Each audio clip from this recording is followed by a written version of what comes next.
Alright YouTube, so today I'm gonna be showing you guys how to grease your bearings. You're gonna need this tool.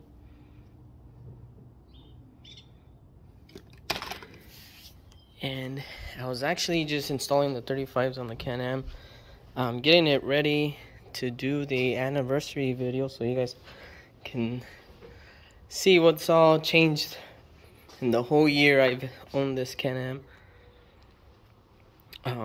But yeah, let me set up. I already did that tire. That's when I decided to just re-grease the bearing. So I'm gonna remove this tire and show you guys how to do it.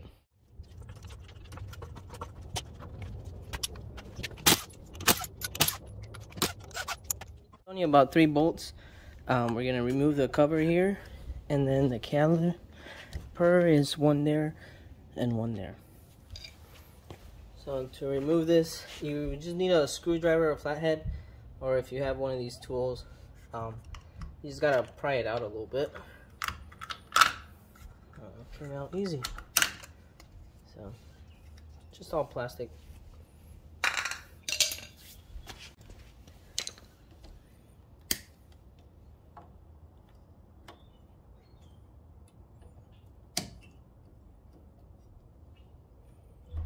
Then it has this little cotter pin.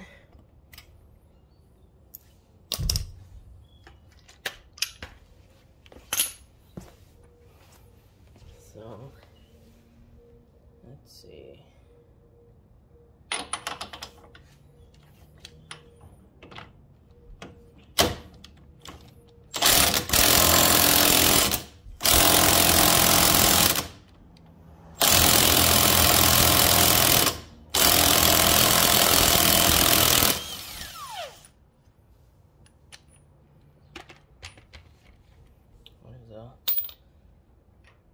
Nut.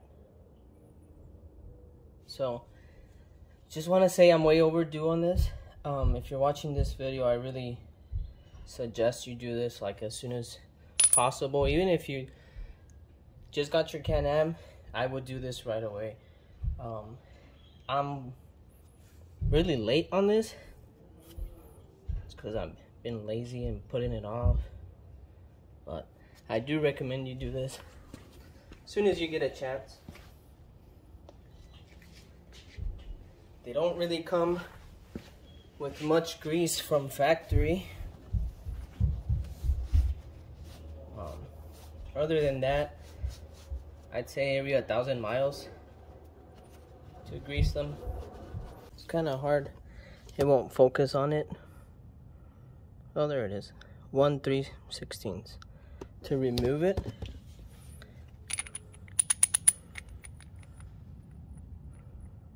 And that worked for me. The caliper bolts are a size 15 millimeter. 2 of these back here.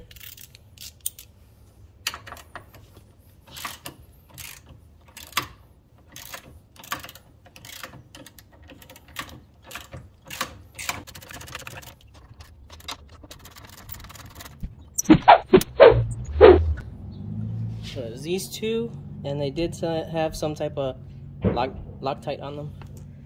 So just remember to use some when you install. So there's your caliper. Just move it to the side.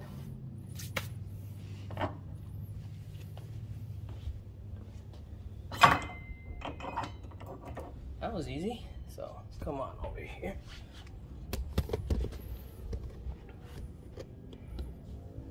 So I just pulled it off and it came in straight off. So what I'm gonna do next is just clean this up, and then I'll show you how to re-grease it. So I wiped it down quite a bit. There was a lot of old grease. That was not the greatest. Like I said, I'm really late on this, but it's getting done now.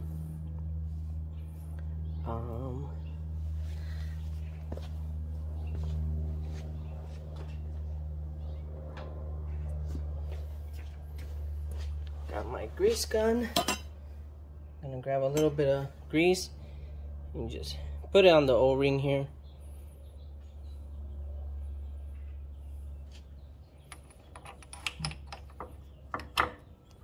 And this just goes in there. Sits pretty flush in there. Attach your grease gun to it. And let's see how many pumps it takes. That's 1, 2, 3, 4, 5, 6, 7, 8, 9, 10, 11, 12, 13, 14, 15, I can start hearing it, 17, 17 and a half, we'll keep it at that. I don't know if you guys can see there, but once you can see the grease, you're good. You can use whatever type of grease you prefer. If you don't want to use the Can-Am one.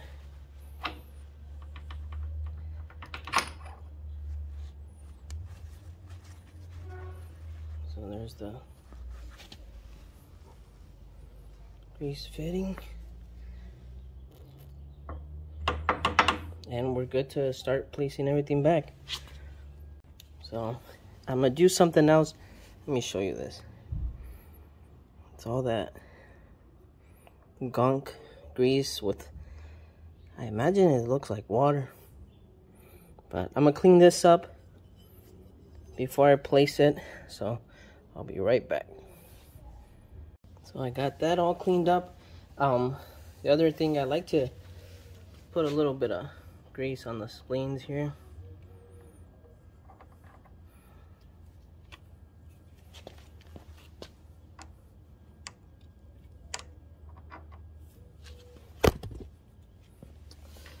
Feel free to wear some gloves for this. It is a messy job.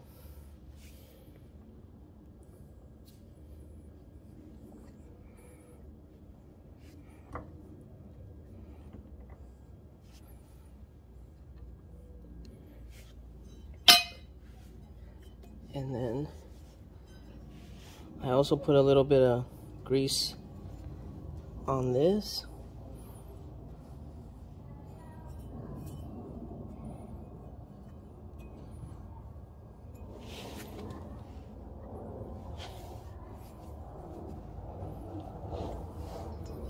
And then this should just slide in. Make sure you get the splines correctly in there.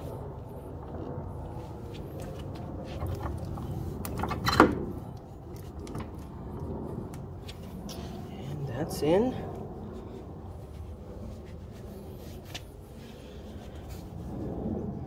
So the washer comes next. This washer goes a certain way.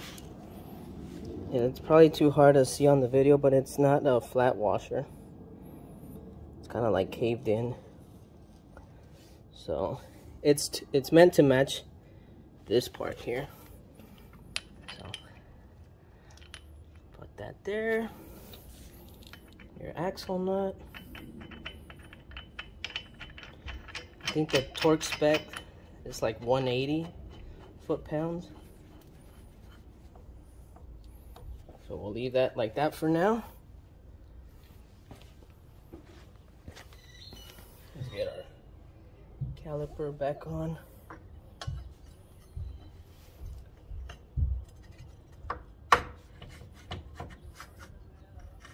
If you need to do your brakes, this will probably be the great time to do that. Oh, you know what? I forgot the Loctite. Let me grab my Loctite. So I got my Loctite, and I'm using this one. It's the blue 242 removable one. I did try to remove as much as I could from the one that came from factory. Put a decent amount.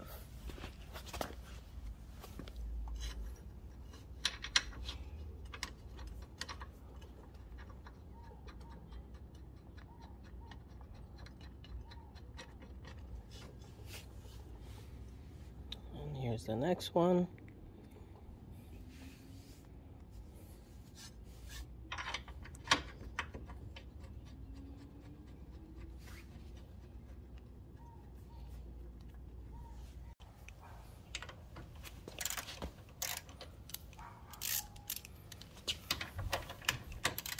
So the torque spec on the caliper nuts, I think it's about 35.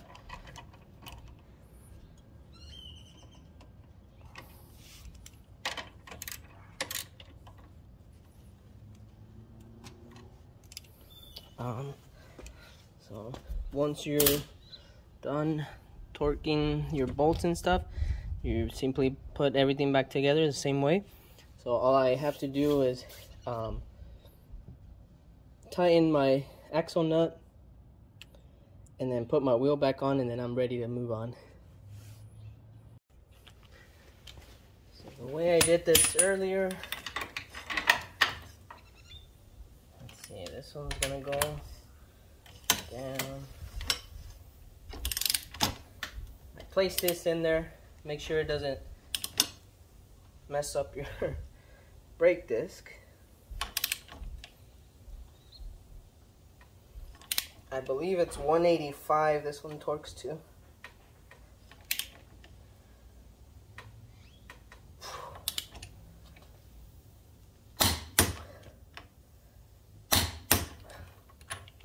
There's that.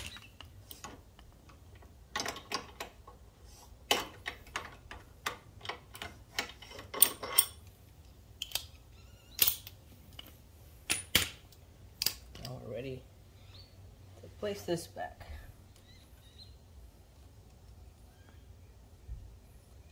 Cotter pin.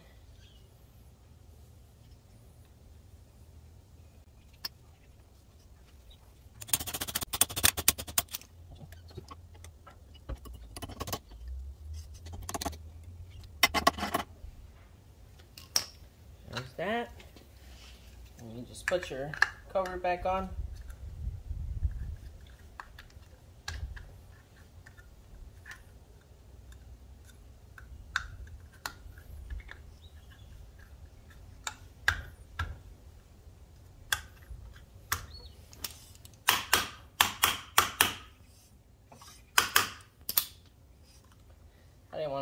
I was too lazy to grab my mallet, so I used my tools.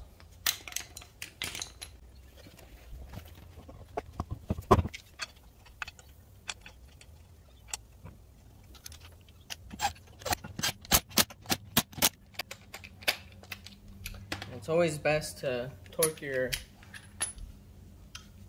wheel nuts to spec. So I've seen some contradicting torque specs on the lug nuts. So it's between 89 to 111 foot-pounds. And these both are found on the service manuals. So it's pretty much up to you what you want to do, as long as it's 89 or over. I'd probably do, let's see, 90.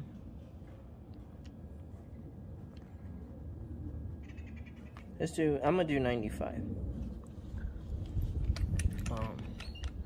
Either way, I think anything between that, it's good enough. So whatever you feel comfortable with.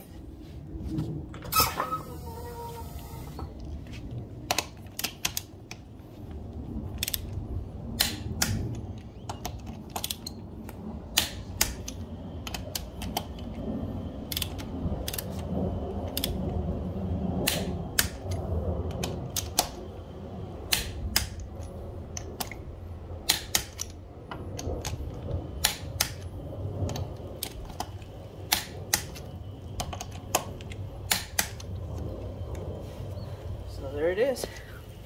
So both fronts are done. I'm gonna start on the rears. I'll probably do a hyperlapse for you guys. If I do see anything that's different while I'm doing that, I'll make sure and stop it and show you guys what differs. But let me set up and we'll get going.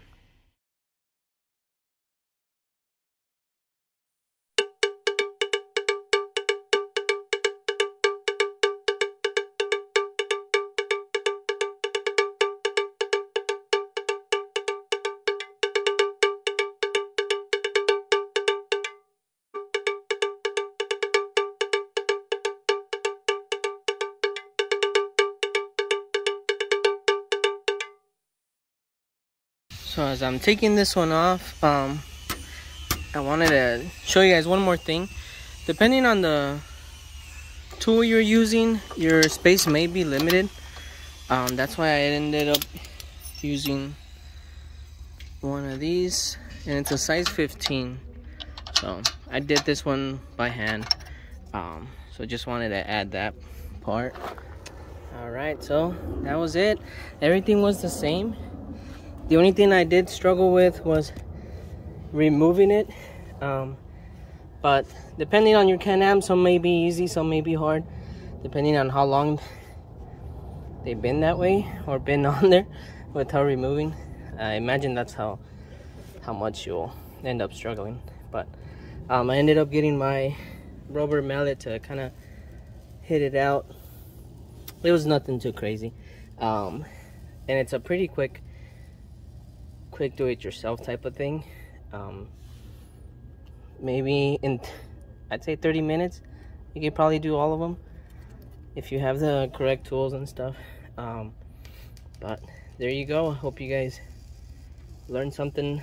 I really do recommend it. So just got one more tire to do and we'll be all done. But until next video, should be one coming right after this one.